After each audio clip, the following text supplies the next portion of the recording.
السلام علیکم. یہ دریافت کرنا ہے کہ امام حسین علیہ السلام جو ہیں وہ نیزے پہ ایک تو سورہ کہف کی کن آیتوں کی تلاوت کر رہے تھے اور سورہ کہفی کی ان آیتوں کی تلاوت کیوں کر رہے تھے؟ السلام علیکم ورحمۃ اللہ وبرکاتہ. اعوذ باللہ من الشیطان الرجیم. بسم اللہ الرحمن الرحیم. وصلی علی محمد وآلہ الطاہرین. لا سیما بقیت اللہ فی الارضین. روحی لتراب مقدمہ الفدا. مکرمی جناب محمود صاحب نے کراچی سے جو سوال کیا ہے، در واقع دو سوال ہیں.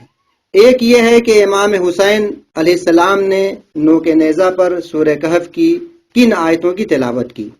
دوسرا یہ ہے کہ سورہ کہف کی ہی آیت یا آیات کیوں پڑھی.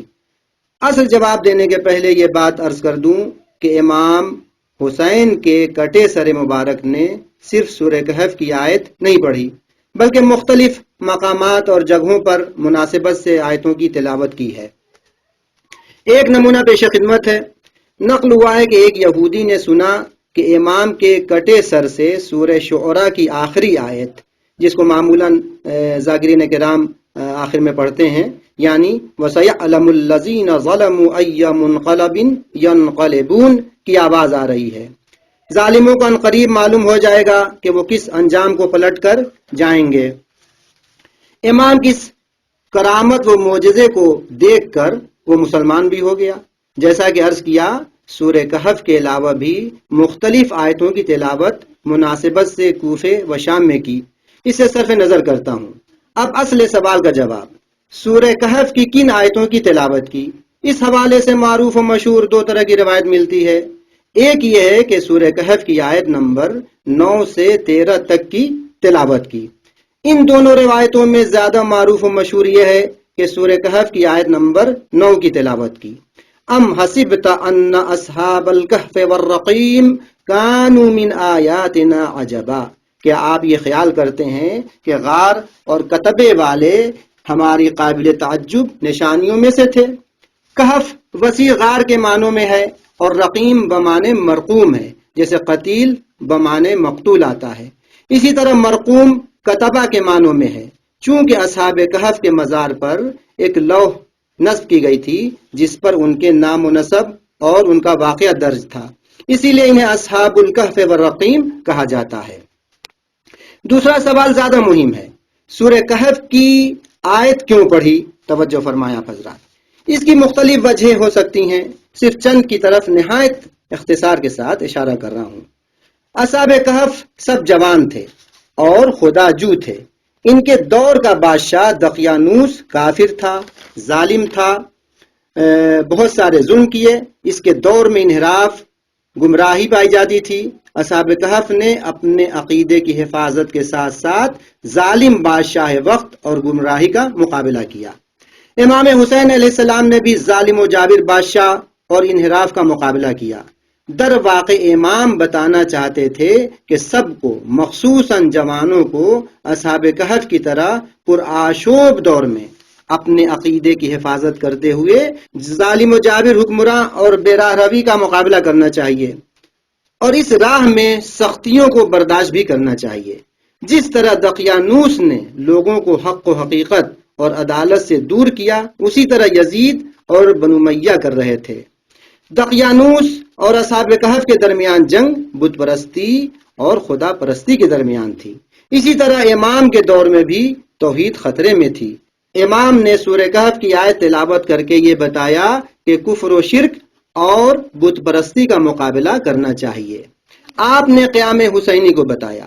دوسری وجہ یہ ہو سکتی ہے کہ آپ یہ بتانا چاہتے تھے کہ ہم کو شہید بظاہر مسلمانوں نے کیا، ہمارے جد کے دین پر ہونے کا دعویٰ کرتے تھے.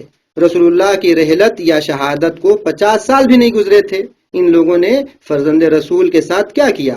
پانی بند کر دیا، بھوکا پیاسا شہید کیا، اسیر بنایا، سر کو نوک نیزہ پر بلند کیا. یہ سب اصحاب کہف کے واقعے سے زیادہ حیرت انگیز و قابل تعجب ہے. وہ اصحاب کہف تھے، یہاں فرزند رسول ہیں.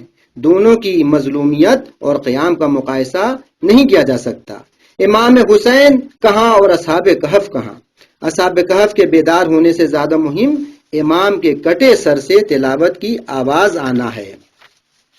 تیسری وجہ یہ ہو سکتی ہے اس وقت مسیحیوں میں قیامت اور اخروی زندگی کے بارے میں بحث چھڑی ہوئی تھی۔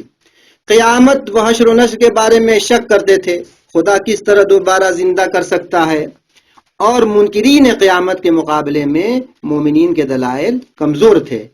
عین اسی وقت اصحاب کہف کی بیداری کا واقعہ پیش آیا تو قیامت پر ایمان رکھنے والوں کے لیے ایک زندہ سند مل گئی، اور حیات بعد الموت ان کے لیے ناقابل فہم مسئلہ نہیں رہا۔ دور امام میں بھی بنو امیہ نے ایسے حالات پیدا کر دیے جس کی وجہ سے لوگ قیامت کے بارے میں شک کرنے لگے تھے، حتیٰ وحی رسول سے بھی انکار کر دیا۔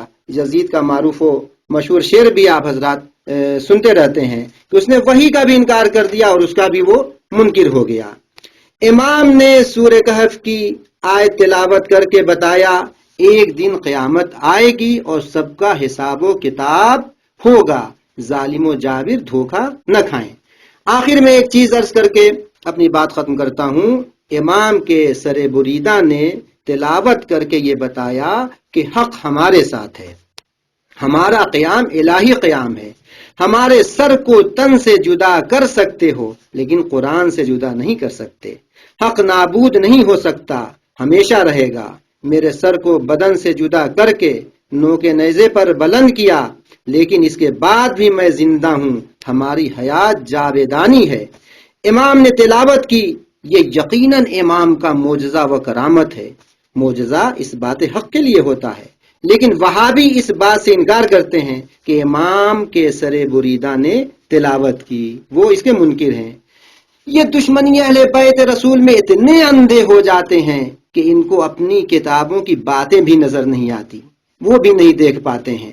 خود علماء وہابی نے اس عظیم واقعے کا ذکر اپنی کتابوں میں کیا ہے، وہ لوگ جا کے اپنی کتابوں کو دیکھیں اور پڑھیں اور حقیقت کو سمجھیں اور اس کو قبول کریں۔